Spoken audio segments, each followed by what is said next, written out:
So in page first element, the authors that go against Sedevacantism. Now in page 11 of his booklet, Father Shekada says that Cajetan teaches that a pope may become a heretic and thus lose the pontificate. It is totally false. Cajetan states exactly the opposite. He says that there are two false extremes in his book De Comparatione. He says there are two extremes that are false, that the Pope is deposed by the mere fact of being a heretic. That's false. And the other opposite, which is false, is that the Pope can be judged. That's false. And Cajetan teaches that there is a tertium, there is a third alternative which is given, that the Church can only declare him a heretic, separate himself from him, and wait for Christ to depose him authoritatively. That is the teaching of Cajetan.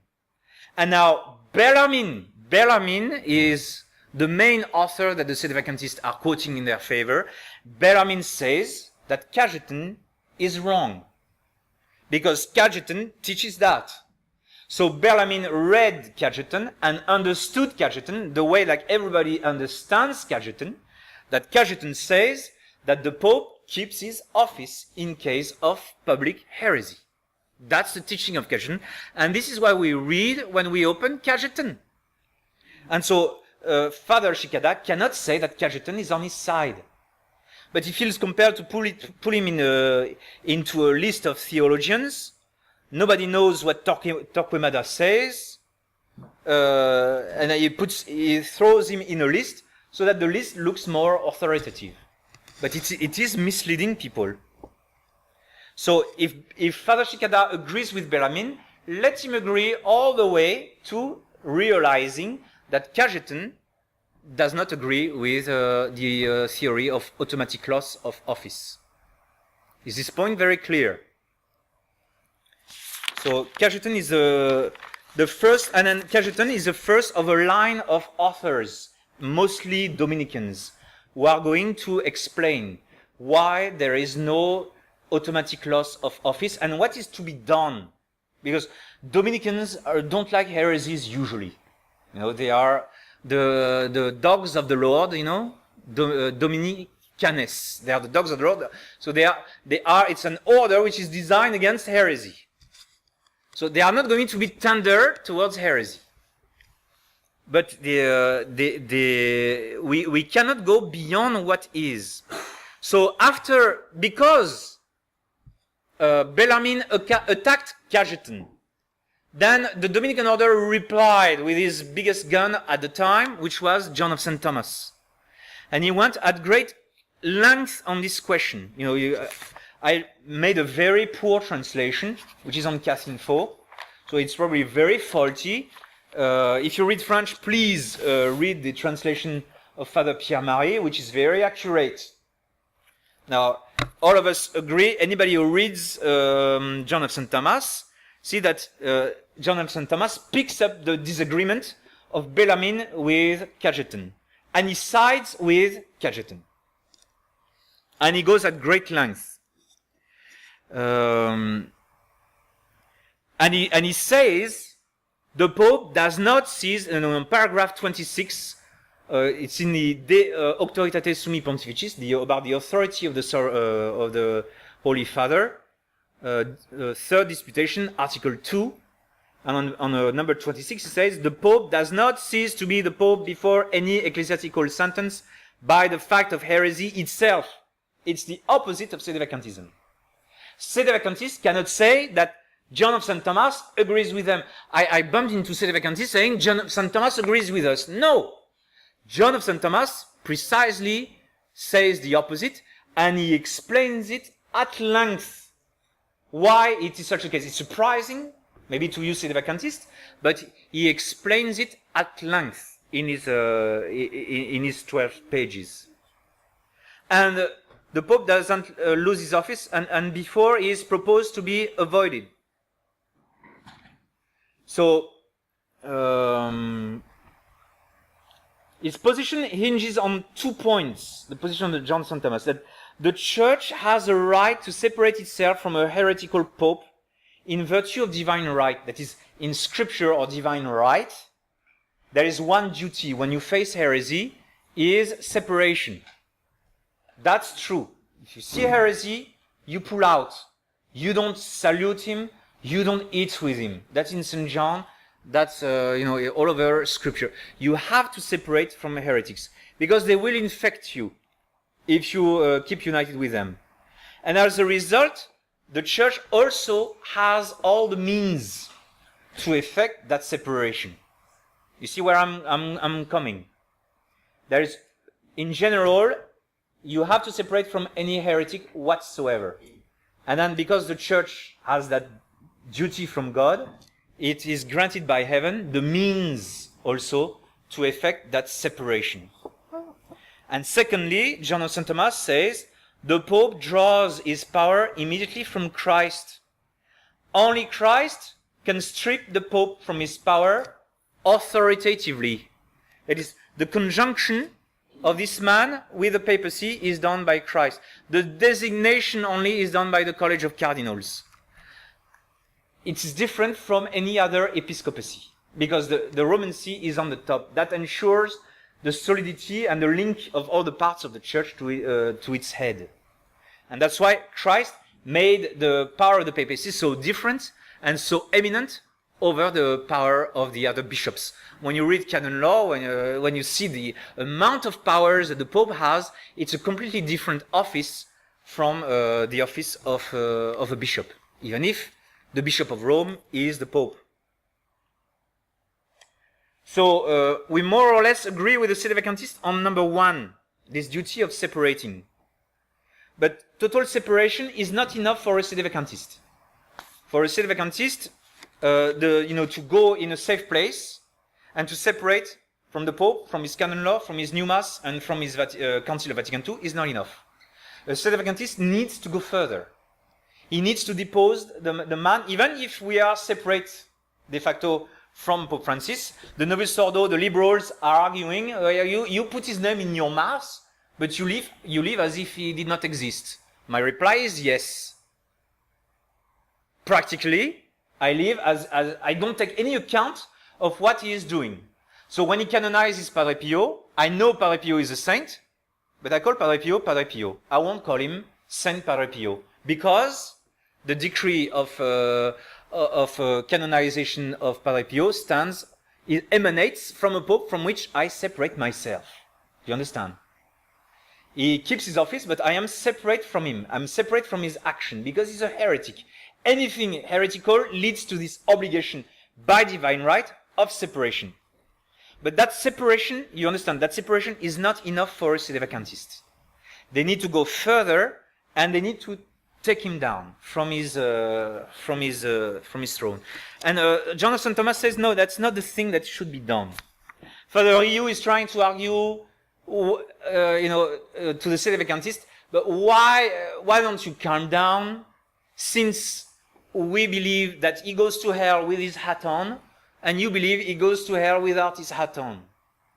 Actually, going to hell with a tiara on is much more painful than being just a clown or a fraud. You understand? And also, who is responsible for the damnation of so many souls? These popes are in fact, by the fact of their heresy, the Pope is disposed to be deposed ministerially. That is, we await him to be removed from office authoritatively by Christ. He is actually impounded. He is incapable to exercise his office to prevent him from causing further damage. And that's a quote of John of St. Thomas, paragraph 24. He is necessarily rendered impotent from being the head of the church because he is a member to be avoided by her. He is a heretic. Heretics are impotent. They are impounded. There is, in eclipse of the sun cannot give its light anymore. It has an obex, and in this case, it's the obex of heresy that prevents the Pope from exercising his charge. And to answer your question, I would think that when the Pope starts to believe that Russia could be a Christian nation state, it means that the heresy is disappearing. Father, is he the vicar of Christ? I mean, the Pope. I mean, that's his role. But we are seeing that they're being successful in promoting this heresy, which is leading to general apostasy because of the office that he holds. Well, many people listen to them, but we don't listen to him. I don't listen to him. And like I've told us, the good elements in Vatican II have been used as means to carry the errors across. That's what I said in my sermon. So even the good elements, I pull out. So when they canonized the martyrs that were massacred in southern Italy by the Turks, recently Pope Francis did, well, I believe those martyrs are in heaven, but I don't recognize this canonization. And also they are changing the canonization process. So, but I think it's more prudent even to pull away from those things that are deemed to be good. Because I don't want to enter into their system, because they, like when they fish, they use those good things as a bait. Like they use the permission they give to the Latin Mass as a bait to fish more people and bring them over to the Novus Ordo side. Like the indult is a bait. All those faux semblants, I would say in English, all those illusions are baits, and we cannot go with them. Even in the official SSPX, Father Tulsa still say we must stay away from all canonizations of the new popes. And now he disagrees with his other conference within the society, but that's another question. So he is impounded. And because he has to be avoided by her, and as a consequence, he has no influence on her. And this is what the Sedevacantists don't understand about our position. They say, if you take him as a pope, there you are necessarily under him, and you have to obey him. But what about the war criminals? When a captain orders the soldiers to massacre the civilians unjustly, he's your captain, but he's giving the wrong order. Later on, you move on, you're going to meet some Viet Congs with their AK-47, and the captain is going to give other orders. You will have to obey those orders. Now, once the battle is over, when you're back to camp, you remand your captain for war crimes to his superiors, who in turn demote this captain for war crimes. So what everybody is asking, when the criminal order was given by the captain, the soldiers were expected not to obey the order. That's common sense. And because he is tainted as a war criminal, he must be avoided as a captain, and therefore action has to be taken for him to be removed if possible, if we can, whenever it's going to be practicable. So there is we never talk about the immediate loss of office, even in the real life.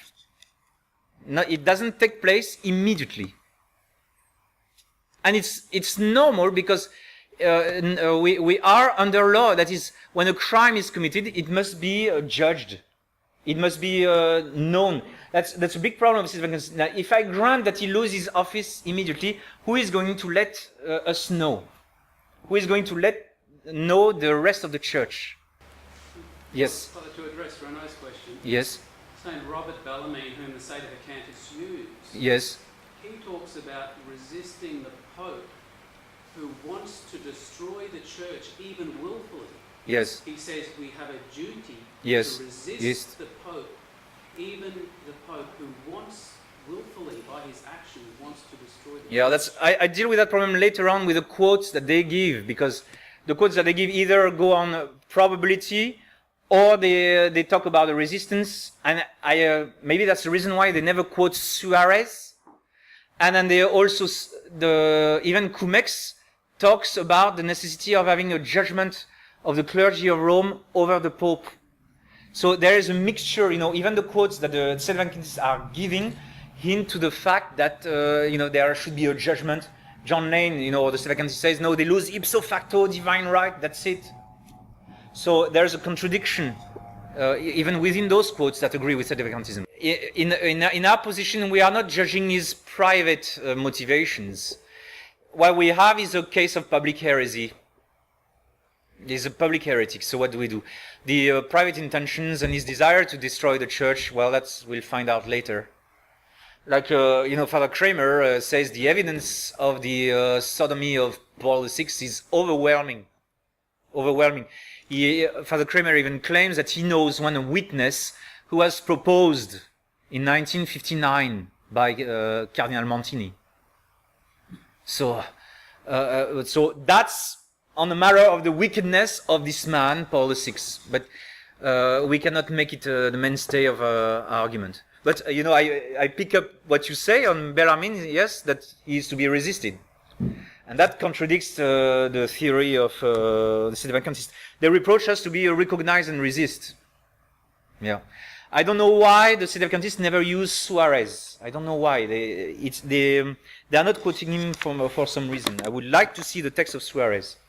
So that's for John of St. Thomas. Now, I'm still writing my Miles Christi, so this is how far I got. But so I'll continue with the Dominicans, and they say that after these two, there is Banyes, who's famous commentator of St. Thomas. If the sovereign pontiff falls into heresy, he does not lose immediately the pontifical dignity before he is deposed by the Catholic Church. That's in his commentary on the Summa Theologica, Secunda Secundae, question 1, article 10. And then he explains that a certain number of theologians think that the Pope loses immediately his power, but he says that the opinion that he defends is that of Cajetan. And then he goes on. We are running out of time, so I won't go at length, but Father Pierre-Marie is giving what Banyes is saying. Then it so happens also that the Carmelites of Salamanca argue the same in their famous series of theological treatises. They ask themselves, is the Pope as a particular doctor can become a heretic? They say that some authors believe that it is not possible. Piggy, Bellarmine, Suarez. Maybe that's the reason why they don't quote Suarez, because there is also the glitch with Bio. Sedevacantists don't quote Bio because Bio says that it is impossible that the Pope should fall into heresy. So the contrary opinion that the Pope can fall into heresy is much more probable and common among theologians.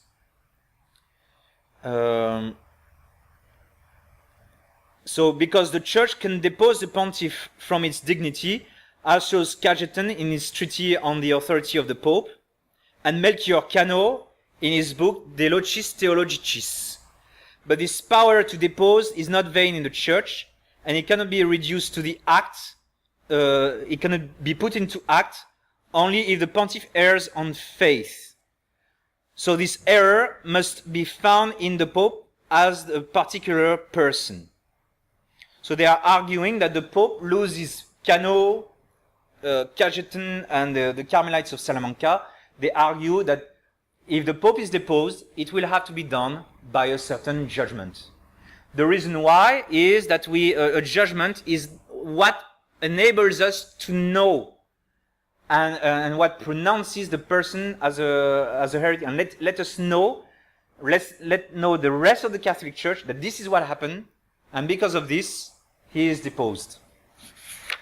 So they all argue that there is no ipso facto loss of office, because this is what we are talking about. The ipso facto loss of office. All of, to reassure you, all the authors, including John of St. Thomas, they all tend towards the Pope losing his office down the line. Even it's our position that down the line, the papacy is going to evade those Masons and those heretics. But we say, not now. It's at the time of God choosing. Because even those authors that are thrown against us by Father Chicada and the Sedevacantists, They all say they fall by divine right. That is by divine right. It is God who has placed them there, and it is God who removes them. So God is going to take them away, to take them down. We all agree on this. There is something on which we agree with the Sedevacantist, that they are going to lose. That office is going to be taken off because of the heresy and by the hand of God. But when exactly, that's something that we leave to God himself. And then there is Billuart.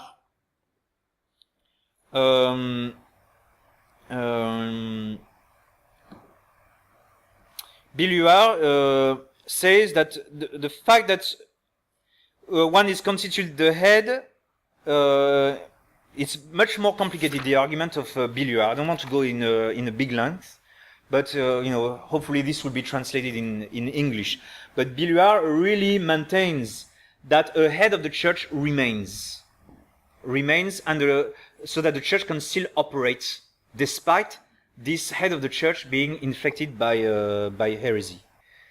Let me try. I think, if in one word, the Pope is constituted a member of the church by his personal faith that he can lose, but he's the head of the church by jurisdiction, and this power can be compatible with an internal heresy in him.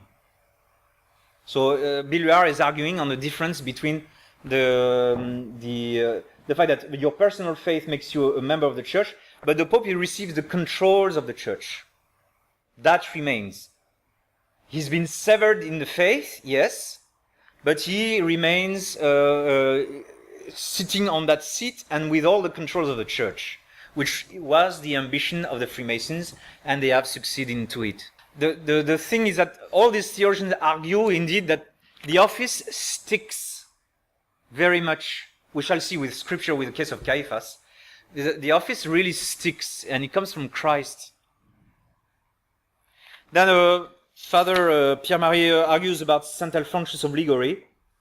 Sedevacantists claim that St. Alphonsus is on their side, but again, St. Alphonsus says that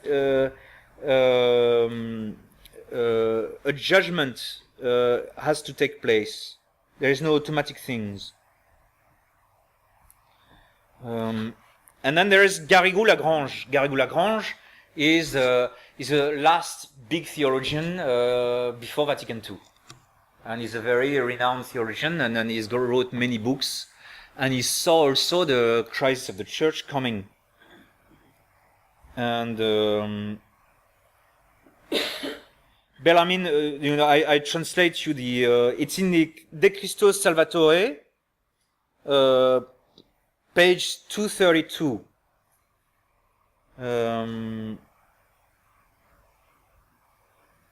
Bellarmine objects that a pope who has fallen into occult heresy remains the member of the church in act, because he's still the head of the church. Like Cajetan, Soto, Cano, Suarez, and others. We must answer that this case is absolutely abnormal. It's a long... He says that the Pope is a secondary moral head of the church. So he remains as a secondary moral head of the church. The head of the church is Christ. So he keeps that capacity of being the secondary moral head of the church, even if the heresy is receiving him from the church. So we argue also with Bellarmine, but I don't want to be too long because there are so many other points. I will develop these points in the Miles Christi as they come, because I think that the time has come that we give some extensive explanation. Now, you already have the Celle de la Terre. Unfortunately, it is in French. And you please you can pour over the text of John of St. Thomas, because it's a whole family of theologians arguing. And it's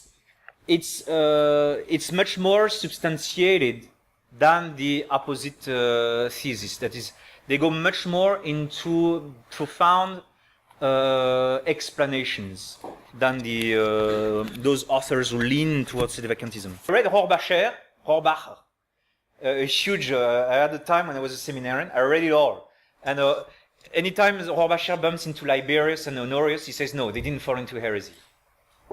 But I remember, I know from Pascal, the case of Pascal II is clear to me because even Rohrbacher mentions that the other bishops were about to sit in council and judge him for heresy. So even Rohrbacher cannot evade that fact. Yes, well, those were the ultramontane historians. And so because the good guys at that time, and the papacy was so magnificent at that time, they upheld the papacy and they would see no wrong what possible in the popes. And this is what brings us in the mess we are in, because after that, all the 20th century authors, or most of them, except Garrigou-Lagrange and Billuart, who kept their head level, but most of the authors says it's impossible for the Pope to fall into heresy, and if he falls into heresy, he's not the Pope. That's most of the manuals. And I can concede it because this is what we see. And it's based on juridical positivism. The authority is the authority. The authority can never be wrong. It's impossible for any authority to be in the wrong. It's called juridical positivism. And it's a modern notion, derived from the German notion of right and authority. So, some authorities do support the arguments, like Bellarmine does indeed support the argument. But there are not that many around the time of the dispute, original time. Now, you do find lots of manuals in the 20th century. But as I said, they are victims of this juridical positivism. And it's always a few lines. Like, Verns Vidal or, what's the other one that is, every quote that Father Shekada is, they just give a few lines. They just don't substantiate the argument with any explanation. Some will say no, and so they just choose one side, but every one of these don't substantiate the arguments. And those who do, like Cardinal Billot, then they fall into another trap that says, this is impossible. It can never happen. It's a stupid debate. It's a waste of time.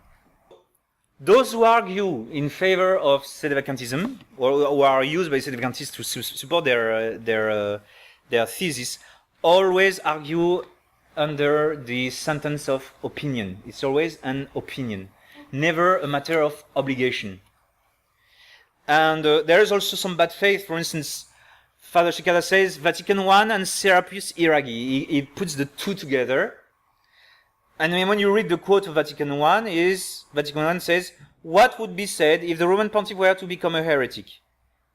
The question was proposed in the First Council, whether or not the Roman Pontiff as a private person could fall into manifest heresy. The response was thus, firmly trusting in supernatural providence, we think that such a thing quite probably will never occur. But God does not fail in times of need. Wherefore, if he himself would permit such an evil, the means to deal with it would not be lacking. And that's it. Does Vatican I support the theory of automatic loss of office?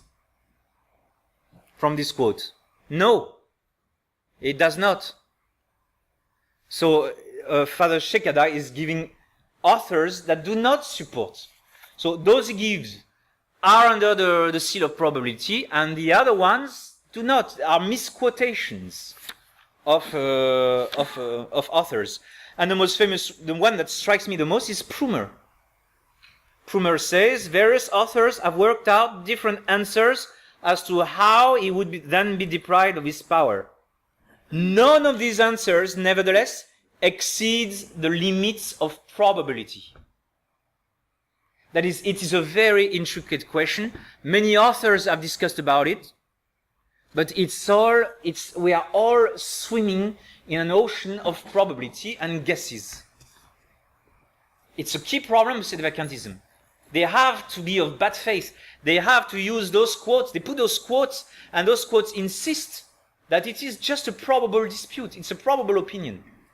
And then they conclude it's the obligation. You have got the obligation. If you recognize him, if he keeps his office despite his heresy, you are, endangering your soul. And then they are, spreading the fear on people. They are trying to scare people away. And this is what I really don't like, this bad faith. Whereas we have to read the text as they stand, as they were written. Otherwise, we end up in doing another religion or a cult, or we end up astray.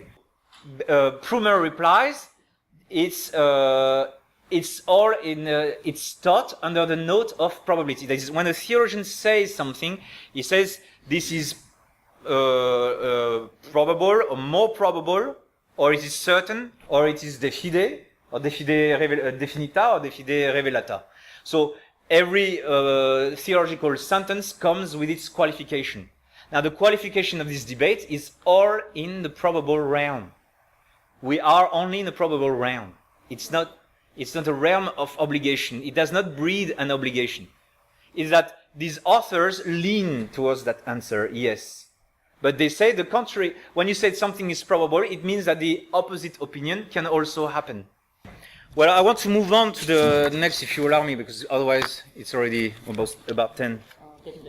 Yeah, and then there's a question of Cumex and 188-4. So as we saw, you got Vacanticede, and Vacanticede supersedes.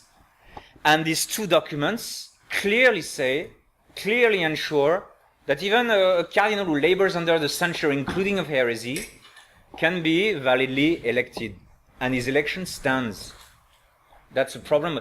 Why do the Sedevacantists fail to give us the quotes of these documents? Why don't they reply to us that these documents are saying the opposite? Those documents are very clear. They say all censure whatsoever are lifted at the moment of the election. It's what in the text. No, we are talking here about more than a theological opinion. You are talking about the popes deciding on the election process. So when you say under any censure whatsoever, it includes especially the most famous of all censure, which is a censure of heresy. Because they saw, especially Pius X, they saw it coming. They knew it was coming. And so, based on this, they wrote these two documents to rule and to safeguard the validity of the elections, even if those are all a bunch of heretics. I agree. And then there is a traditional reaction in case of doctrinal errors of previous popes. Now, if you leave Liberius and Orius aside, the case that struck me the most is Pascal II. Pascal II on the question of investiture. So the Western bishop threatened to sit in a council and judge him. That's the reaction. In the case of Symmachus, the clergy of Rome sat and says, judge yourself. In the case of John 22nd, he was condemned. They sat and they condemned him in judgment. But John 22nd did not lose his office the moment he said his heresy was that souls in I don't remember exactly what was the heresy of John 22nd.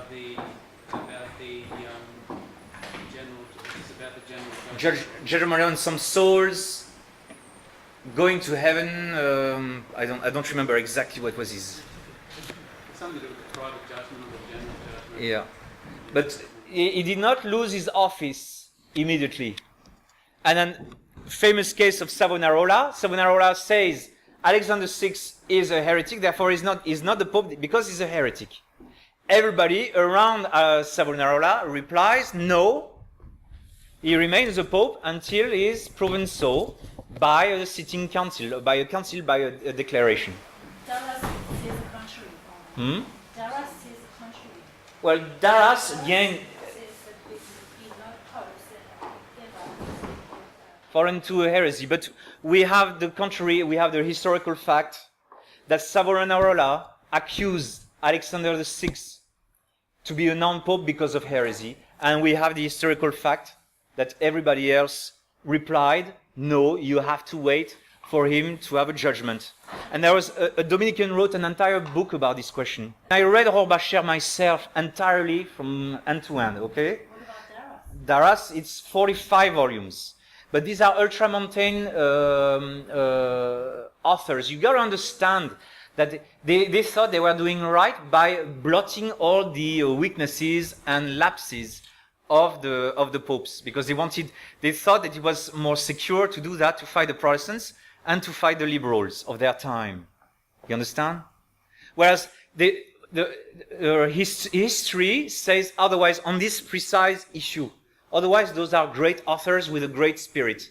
But they were wrong on these issues, because the fact of the matter is that John XXII fell into heresy, and Pascal II fell into heresy. The doctrine of the investiture of bishops was defined by his predecessor. But he caved in. And so they were ready to bring him down by sitting together. There was no automatic loss in the case of Pascal II. This is what I'm trying to make you understand. Those are facts. Those things happen.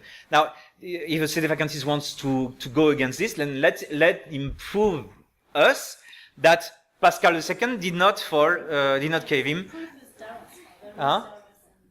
The proof is Darras, but I remember reading in Rohrbacher that Pascal II caved in on this question of the investiture. But they are off the mark on the question of the heretical popes, because history says not necessarily what one author says. We have the document. You have this specific book written by a Dominican on this affair of Savonarola. With all the texts, you got all the texts. Savonarola indeed said Alexander VI is a non-pope because he's a heretic. And you have all these scholars of theologians and bishops around Savonarola telling him, no, you are Savonarola, you are going overboard. And then you got John of St. Thomas argues on St. Symmachus, or Pope Symmachus, and Pope Marcellinus, same thing. He says, these two popes fell into a heresy, or, favored heresy or whatever, and they were threatened of judgment. So you have to give a refutation of these 7 cases. The only place where I concede to you is on Liberius and Honorius. I'm not so sure that they actually fell into heresy myself, Father Chazal. But on the Pascal II, there is no doubt. John XXII is very famous. There is no doubt. And the history of Savonarola is super famous. Nobody can deny it. Last point is scripture, Annas and Caiaphas, Saul, and all that. We can finish tomorrow. Yeah. The Father and the Son and the Holy Ghost, amen. Glory be to the Father, and to the Son, and to the Holy Ghost. Most Sacred Heart of Jesus, O Mary conceived without sin, Saint Joseph, Saint Pius X, Saint Pius V, and the Father and the Son and the Holy Ghost, amen.